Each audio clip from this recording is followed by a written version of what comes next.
రే, కలిసినప్పుడల్లా invest చేయి ఈజీగా 12% returns వస్తాయని చెప్తుంటావు కదా. ఈ రోజు మాత్రం 12% రిటర్న్స్ ఎలా వస్తాయి విత్ ప్రూఫ్స్ నాకు చెప్పాల్సిందే. తప్పకుండా చెప్తారా. సి, కొంతమంది మార్కెట్స్ నుంచి ఈజీగా 50%, 100% రిటర్న్స్ తీసేయచ్చు అనుకుంటూ ఉంటారు. కొంతమంది స్టాక్ మార్కెట్స్లో, మ్యూచువల్ ఫండ్స్లో డబ్బులు పోతాయే తప్ప రావు అనుకుంటూ ఉంటారు. నువ్వు ఎటువైపు ఉన్నావు చెప్పు ముందు. స్టాక్ మార్కెట్ రిస్కీ అనుకుంటున్నాను. అంటే చాలా మంది దగ్గర విన్నాను నాకు ఎంత పోయింది అంత పోయిందని. So stock market mutual fund గట్రా చాలా రిస్కీ అని అనుకుంటున్నాను. ఓకే, నేను చెప్పేది జాగ్రత్తగా విను. స్టాక్ మార్కెట్స్ అనేది రిస్కీ అనడం కన్నా స్టాక్ మార్కెట్స్ అనేవి వాలటైల్గా ఉంటాయి అనడం కరెక్ట్. లైక్ ఫిక్స్డ్ డిపాజిట్స్లో డబ్బులు పెట్టావనుకో, ఆ బ్యాంక్ మంచి లాభాల్లో ఉన్నా లేక మంచి నష్టాల్లో ఉన్నా సరే నీకు సంవత్సరానికి 6% ఇంట్రెస్ట్ ఇచ్చేస్తుంది అంతే. స్టడీ రిటర్న్స్, బట్ తక్కువ రిటర్న్స్ కదా. అదే నువ్వు ఆ బ్యాంకింగ్ స్టాక్లో ఇన్వెస్ట్ చేసుకున్నావు అనుకో, ఆ 100 రూపాయల్లో ఉన్న స్టాక్ రేపు 120కి వెళ్ళొచ్చు, లేక 80కి కూడా పడిపోవచ్చు. బట్ ఇదంతా షార్ట్ టర్మ్లో చూసుకుంటే, వాలటిలిటీ అనేది షార్ట్ టర్మ్లో చూసుకుంటే. బట్ బిగ్గర్ పిక్చర్ చూడరా. షార్ట్ టర్మ్ వాలటిలిటీ గురించి పక్కన పెడితే లాంగ్ టర్మ్లో చూసుకుంటే కన్సిస్టెంట్గా చాలా మంచి మంచి రిటర్న్స్ ఇచ్చుకుంటూ వస్తుంటాయి స్టాక్ మార్కెట్స్. ఆర్ దాని మీద పెట్టుబడులు పెట్టే మ్యూచువల్ ఫండ్స్ కూడా మంచి రిటర్న్స్ ఇస్తాయి లాంగ్ టర్మ్గా చూసుకుంటే. ఓకే, నువ్వు చెప్తుంటే నమ్మాలని అనిపిస్తుంది. కానీ ఏదైనా రియల్ లైఫ్ ఎగ్జాంపుల్స్ ఇస్తే నాకు మన వ్యూయర్స్కి ఇంకా నమ్మకం వస్తుంది కదా. రైట్, నువ్వు మొహమాట పడాల్సిన అవసరం లేదులే. స్టాటిస్టిక్స్ చూడడం చాలా ఇంపార్టెంట్. సరే చూడు, for example HDFC equity fund అనే ఒక పాపులర్ మ్యూచువల్ ఫండ్ ఉన్నది. లాస్ట్ 20 yearsగా చూసుకుంటే ఇది 14% సిఏజిఆర్ ఇచ్చింది. సిఏజిఆర్ అంటే తెలుసు కదా, కాంపౌండెడ్ యాన్యువల్ గ్రోత్ రేట్. ఇంకొక ఎగ్జాంపుల్ చెప్తాను. ఎస్బీఐ బ్లూ చిప్ ఫండ్ అని ఒకటి ఉంటుంది. ఇది లాస్ట్ 15 yearsగా చూసుకుంటే 12% సిఏజిఆర్ ఇచ్చింది. ఇప్పుడు వరకు చెప్పిన ఈ రెండు కూడా తక్కువ రిస్కీ మ్యూచువల్ ఫండ్స్ అనమాట, అయినా మంచి రిటర్న్స్ ఇచ్చుకుంటూ వచ్చాయి. సిఏజిఆర్ అంటే ఏంటి? అయినా ఇది గుర్తుపెట్టుకో, తర్వాత మాట్లాడదాం. ముందు ఈ విషయం చెప్పు. మ్యూచువల్ ఫండ్స్లో అయితే 12% సిఏజిఆర్ వస్తుంది అన్నావు కదా. ఒకవేళ నేను డైరెక్ట్గా స్టాక్స్లో ఇన్వెస్ట్ చేశాను అనుకో, మ్యూచువల్ ఫండ్స్ కంటే ఎక్కువ రిటర్న్ వస్తుందా తక్కువ రిటర్న్ వస్తుందా? స్టాక్ మార్కెట్ని జనరలైజ్గా చేసి చెప్పడం కష్టం. బట్ మన ఇండియన్ మార్కెట్స్కి బెంచ్ మార్క్ ఇండెక్స్లా ఉండే నిఫ్టీ 50 రిటర్న్స్ చూడు. లాస్ట్ 20 yearsగా చూసుకుంటే 12-13% రిటర్న్స్ అలా వచ్చాయన్నమాట. ఈ టేబుల్ చూడు. 1996లో 1075లో స్టార్ట్ అయిన నిఫ్టీ 2023 ఎండింగ్కి 21,731లో క్లోజ్ అయింది. సిఏజిఆర్లా చూస్తే ఇదిగో ఒక వెబ్సైట్లో క్యాలిక్యులేటర్లో వేసి చూపిస్తాను చూడు. 11.78% రిటర్న్స్, అంటే క్లోజ్ టు 12% రిటర్న్స్. అవును కదా, ఇదంతా డివిడెండ్ ఇన్కమ్స్ అవన్నీ పక్కకు తీసిగా. ఓ సూపర్. కాకపోతే మార్కెట్ క్రాష్ అయితే పరిస్థితి ఏంటి? అంటే కోవిడ్ టైంలో మార్కెట్ గట్టిగా పడింది కదా, మళ్ళీ యూక్రెయిన్ వార్ అయినప్పుడు కూడా గట్టిగా పడింది.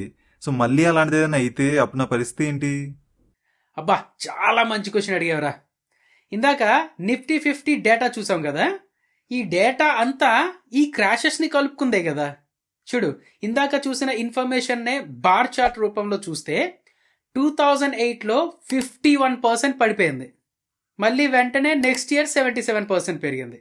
2011లో 24% అలా పడిపోయింది. నెక్స్ట్ ఇయర్ 30% అలా పెరిగింది.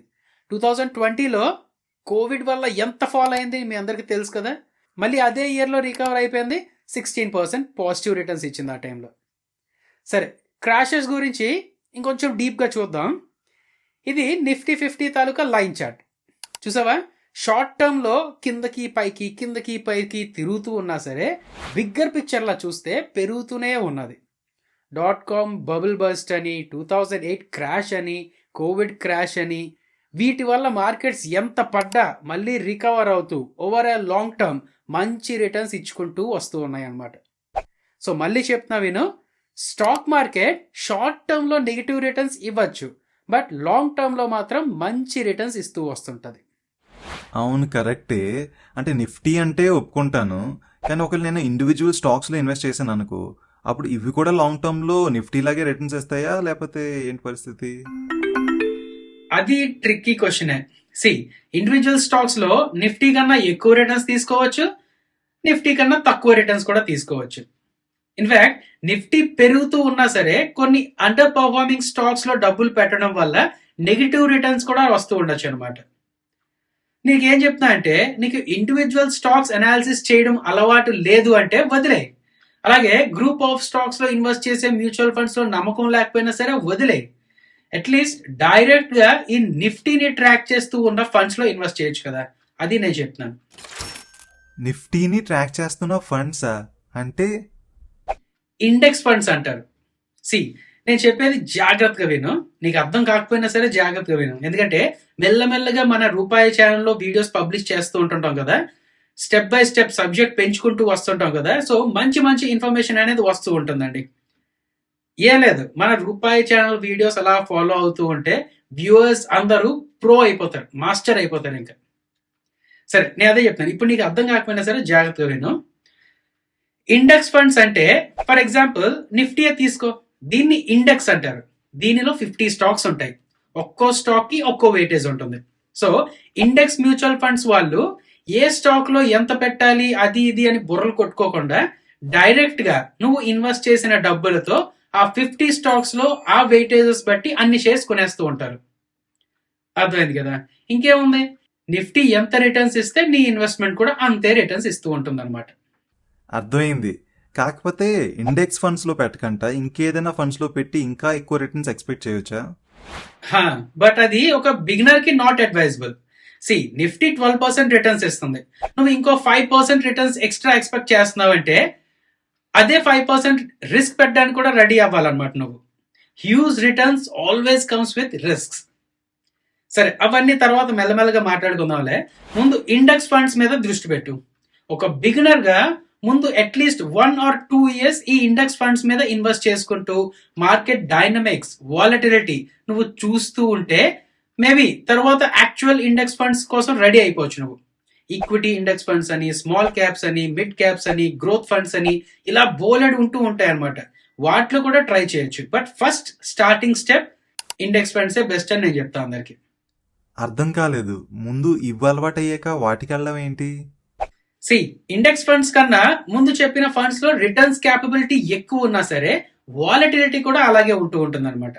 లాంగ్ టర్మ్ కి నువ్వు హోల్డ్ చేస్తున్నా సరే ఎంత వద్దనుకున్నా ప్రతి రోజు లేక ప్రతి వారం అయినా సరే చూసుకుంటూ ఉంటావు కదా, నాకు ఎంత ప్రాఫిట్స్ వచ్చాయి, ఎంత లాస్ వచ్చాయి అని చూసుకుంటూ ఉంటావు కదా.